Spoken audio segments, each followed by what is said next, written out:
A new video designed to prevent hazing at the University of Missouri has been released by the Mizzou Greek Alliance.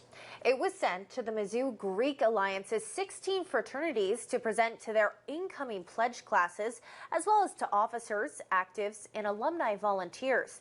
The organization is made up of alumni who represent 16 different fraternity houses across campus. The video comes 2 years after University of Missouri freshman Danny Santulli was left disabled following an alleged hazing incident at Phi Gamma Delta in 2021. ABC 17's Mitchell Kaminsky spoke with the group's president, joins us live tonight. Mitchell, Santulli's family was involved in the creation of this video.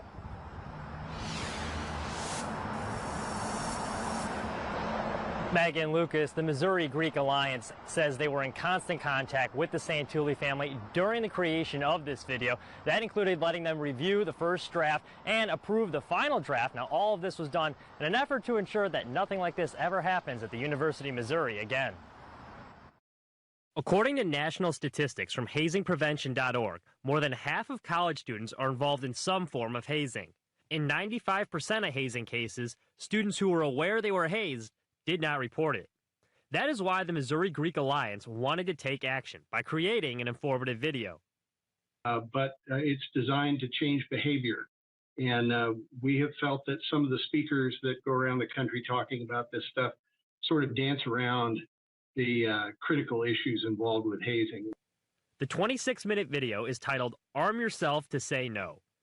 Seltzer admits that the video is difficult to watch as it documents what happened to Danny Santulli and his family.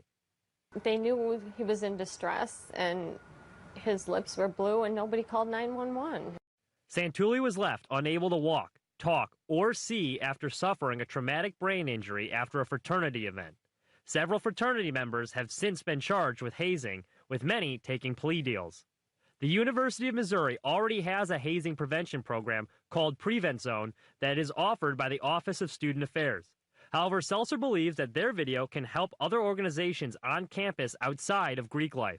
I believe that the university is considering using it for training as well, and we're hopeful, of course, that other Greek organizations on campus will watch it, as well as sports teams. Sports teams actually have a higher rate of hazing than even Greek houses. There have been no hazing deaths in the United States over the last 2 years. Seltzer believes that the publicity hazing has gotten has contributed to turning the tide. You know, the bottom line is there's over 6,000 fraternity chapters in America. Most of them won't do this to you. Most of them are very positive for their members. But obviously, we know from firsthand experience that a small number will do this. And on the worst day, the outcome can be disastrous. The Mizzou Greek Alliance and Santulli family also have a bill in the Missouri General Assembly dubbed Danny's Law. Now, this bill encourages people to act when they see hazing, and it's modeled after Andrew's Law, which was passed in Florida in 2019. That bill provides immunity to anyone that provides first aid or calls 911 when helping a hazing victim. Reporting live in Columbia, Mitchell Kaminsky, ABC 17 News.